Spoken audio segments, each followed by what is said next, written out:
Today, I would like to speak about the soul power of freedom or true liberation. It's the culmination of our journey through the soul powers of the past weeks, concluding with that which is associated with the crown chakra, the absolute liberation of consciousness or enlightenment. I want to begin with a quote from the Buddha. Know well what leads you forward and what holds you back. Know well what leads you forward and what holds you back, and choose the path that leads to wisdom. Now, for us to be able to choose that path that leads to wisdom, to observe it, to know it, to recognize it, and then choose it, ultimately rests on the freedom that emerges with liberation of consciousness, spiritual awakening, or enlightenment. And, this is why the sages through the ages in, all traditions, all mystical traditions have stressed the primacy of enlightenment or spiritual awakening, to wake up, to be able to live in the soul, to be liberated, to be free from error thinking. So it's freedom to live in the soul, to not be confined to our bad habits, to the reactive patterns, the constricting mental patterns from the past, or to have to be overly reactive to outer conditions. So to be spiritually awake is to be free to choose that which is wise. And that which is wise is that which contributes to well-being, to our own and, of course, to collective well-being. During this extraordinary time, I think that we not only have an opportunity, but an imperative to look and to contemplate, what is it that leads us forward and what holds us back. So I think we need to look at what lifts us up and what contributes to the unfolding of our highest potential, and what holds us back from that. And we need to look both in our individual lives, in our sphere, in our own lives and families. And then we need to expand that vision collectively and ask that question globally. And as I began this series of lessons, I started it with an invitation to self-inquiry for us to open our hearts and our minds to very powerful questions. And again, to ask them, and both on an individual scale and a global scale. And so I want to bring those questions back today as I conclude this part of the Satsang series. Starting with the question, what will this time be? What will this time be for me? What will this time be for our world? What is the possibility of this hour in our history, in our personal history, in our global history? What is the possibility of this hour, of this time in history? How will it change me? How will it change us as a global community? What matters most? What matters most to me? What do I consider most important in my own life and in the life of our planet? And then to inquire, how does what's most important or what is needed right now relate to my dharma or higher purpose, and to the global dharma, the global higher purpose? How does what is occurring right now relate to dharma or higher purpose for us individually, and the higher purpose or dharma of our world? And over several weeks, I've offered glimpses into this journey of spiritual awakening that brings with it the unfoldment of spiritual potentials, which are the resources that we need at this time. And when our heart and our mind are purified and we use self-discipline to bring our life into balance, then the innate higher potentials begin to express. The journey of soul awakening, spiritual awakening or enlightenment that occurs, and in accordance with the spiritual tradition of Kriya Yoga, that is destined to occur for every person because it is the revelation of our innate being, is that journey that we begin with that prayer each week. Lead me from the unreal to the real. It is the evolutionary unfoldment of our innate divine capacities that generally follows a map that is associated with the subtle centers of consciousness, which we know as the chakra centers of vital force. And each one of those chakra centers, from the root to the crown, is associated with a viewpoint, a way of seeing the world, and with developmental capacities, both psychological and spiritual. So in a nutshell, the journey from the base chakra to the crown chakra, where we are today in this series, is the journey from mistakenly identifying with the body and mind, with the material conditions, with ego-based, fear-driven drives, to full realization of the truth of our being, and being established in that, so that we are anchored in what is real, what is unchanging, and we are able, through the illumination of heart and mind, of consciousness, to be able to act spontaneously in the right way, in a way that is useful, in a way that is creative, in a way that contributes to well-being.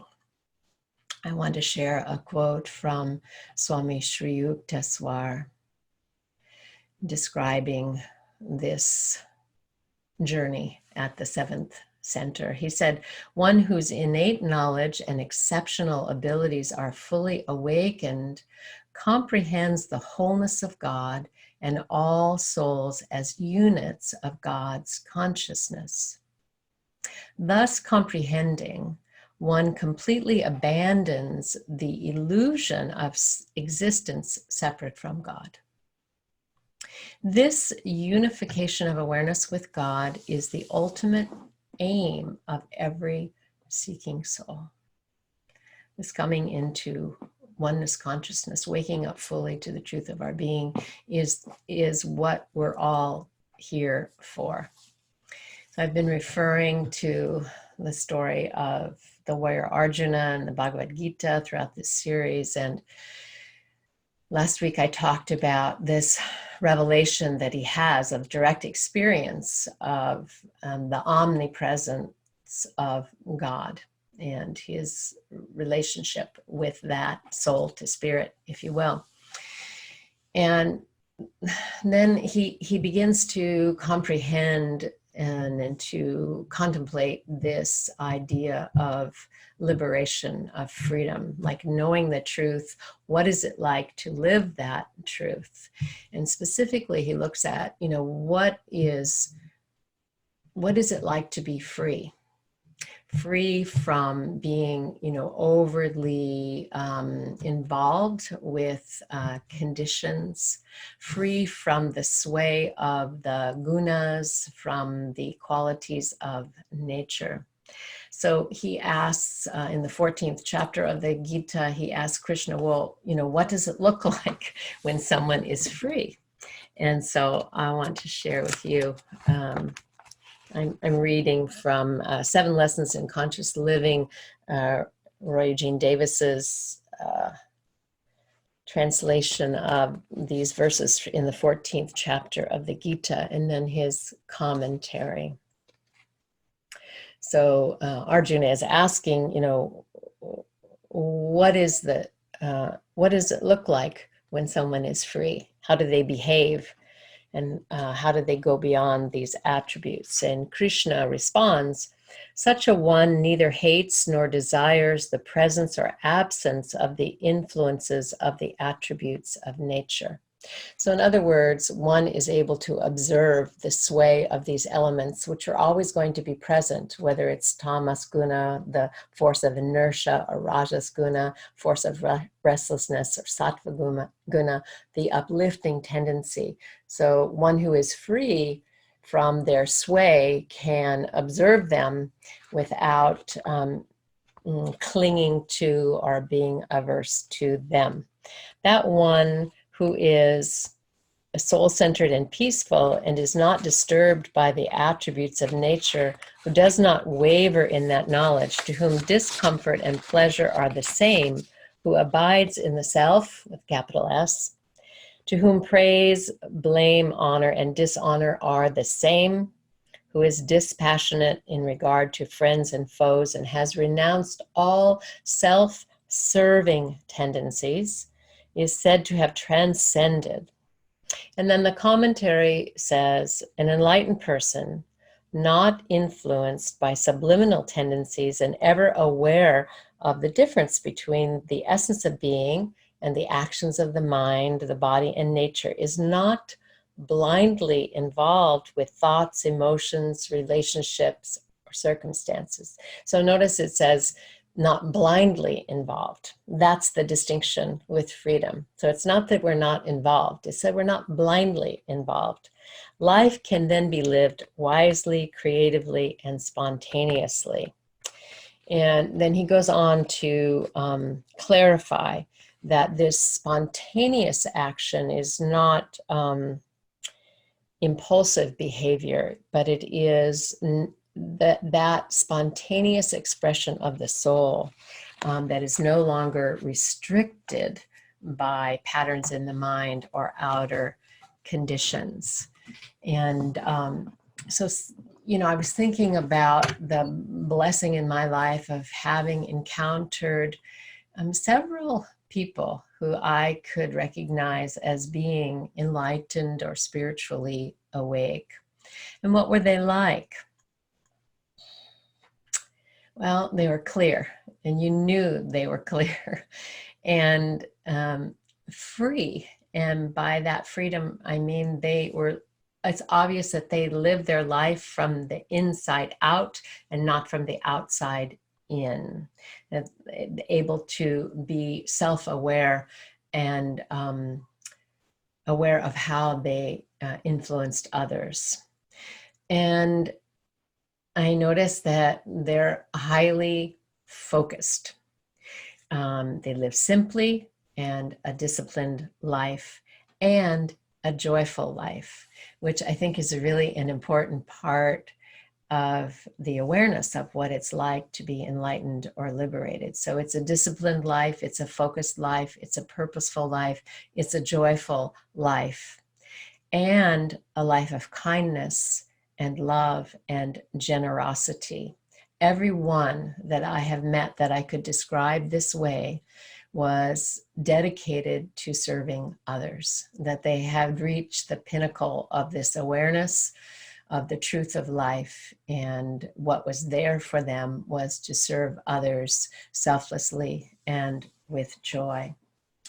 We are living in a time of great suffering, and we cannot deny that, and we shouldn't deny it, but we should also see through it and into it, and remember that suffering is at the top of the list of what motivates us to take up the journey of spiritual awakening.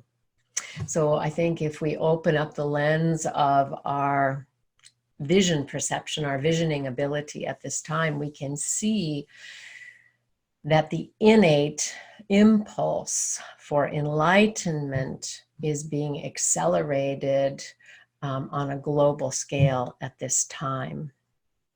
When we embark on the spiritual journey, when we begin to meditate and practice disciplines of spiritually conscious living, one of the first things that we notice is a growing awareness.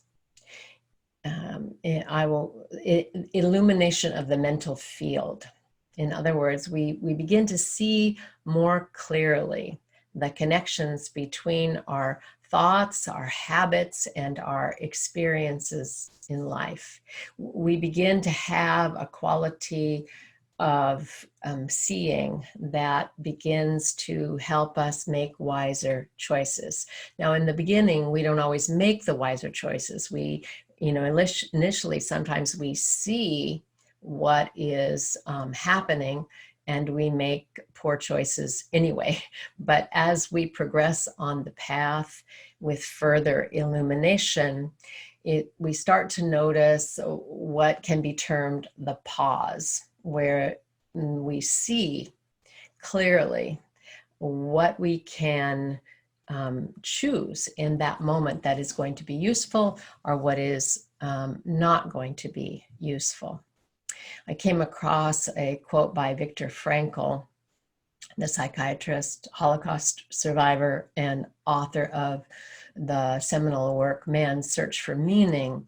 He said, between stimulus and response, there is a space.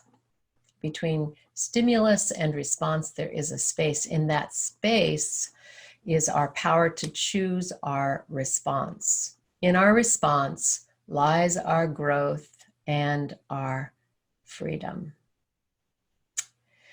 So what is the inner and outer pause showing us right now? I mean, we're engaged in this global pause. And what is it revealing to us? I think first and foremost, it's revealing to us that life is connection. So many ways that is being revealed to us. Life is connection. It's not that we didn't know that before. I mean, most of us know that, but it is coming to us so loudly and clearly and profoundly and deeply that life is connection. Life is communion. And the essential value of connection to one's own essence of being, to oneself, to God, to nature, and to one another is being amplified. How important it is to connect to one another. And then I think what is being revealed is what that connection means. You know, it brings meaning to life, it brings joy to life, and that we cannot live for self alone. Because the fallacy of that is being revealed on a grand scale. We cannot live for self alone because there is no such thing as self alone. There are clues everywhere during this pandemic process. And one of the ones that fascinates me is the emergence of masks. So why, you might ask, would I be fascinated with that? Well, if you think about a bigger process and what life itself is teaching us, the interesting thing about masks is that we are asked to wear them, but we are asked to wear them with the understanding that they won't protect us, but that they will protect others. And if we protect others, we ultimately protect ourselves. So I want to conclude my message with a story. It's an old story that's been around for a while, but one I think relevant to our time. There is a seeker of truth who wants to know how to best live and asks for a meeting with God. So she gets the meeting and she asks God, you know, what are these places called heaven and hell like? So of course, because she asked for the meeting and she asked to know, she's taken to the place that God says is hell. And she's shown what hell looks like. And as she comes into the space, she's astounded because it's a beautiful room. And in this beautiful room, there is a table that is a feast. It's a feast that's going on, sumptuous food and drink. And, at first it's astounding. Well, where is the hellfire? But here is this beautiful banquet. But upon closer observation, she sees that there's something strange going on, that all of the people sitting around the banquet table are actually famished. They are starving, and they're in so much suffering and sorrow. And it's because there's an odd thing that has gone on there. There's some kind of a device where the spoons that they have are very long and they're attached to their arms. So they have the ability to reach the food that's in the middle of the table, but because the spoons are so long and attached to their arms, they cannot get the food into their mouths. So all day long, they're sitting at this feast of abundance and they are starving. Right in front of them is the feast, but they are experiencing famine. She asked then, well, what about heaven? And she's told, oh, it's the same banquet room. It's the same feast. And actually, it's the same scenario with the long spoons. But the people who are in heaven are well nourished and they're filled with joy. Well, how does that happen? It's revealed to her that they have learned how to feed one another. What is the potential of this time that we are living in? The potential, as I see it, is for us to move from pandemic to pandharmic, from pandemic to pandharmic, from that contraction to expansion. Let us evolve. And I will continue that topic, pandemic to pandharmic, in our satsangs ahead. Om.